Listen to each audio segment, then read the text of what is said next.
Chapter 10. Israel was a spreading vine. He brought forth fruit for himself. As his fruit increased, he built more altars. As his land prospered, he adorned his sacred stones. Their heart is deceitful, and now they must bear their guilt. The Lord will demolish their altars and destroy their sacred stones. Then they will say, "We have no king, because we did not revere the Lord. But even if we had a king, what could he do for us?" They make many promises, take false oaths, and make agreements. Therefore lawsuits spring up like poisonous weeds in a plowed field. The people who live in Samaria fear for the calf idol of Bethel. Its people will mourn over it, and so will its idolatrous priests, those who had rejoiced over its splendor, because it is taken from them into exile. It will be carried to Assyria as tribute for the great king. Ephraim will be disgraced. Israel will be ashamed of its wooden idols.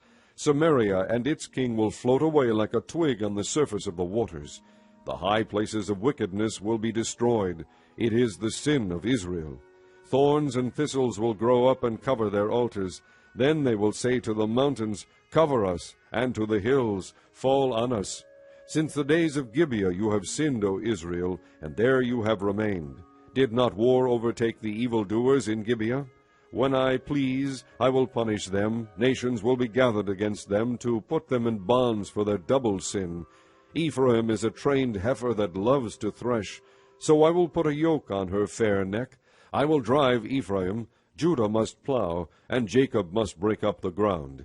Sow for yourselves righteousness, reap the fruit of unfailing love, and break up your unplowed ground. For it is time to seek the Lord, until he comes and showers righteousness on you. But you have planted wickedness, you have reaped evil, you have eaten the fruit of deception.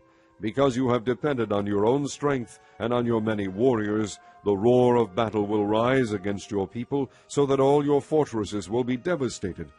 As Shalman devastated Beth Arbel on the day of battle, when mothers were dashed to the ground with their children, thus will it happen to you, O Bethel, because your wickedness is great. When that day dawns, the king of Israel will be completely destroyed.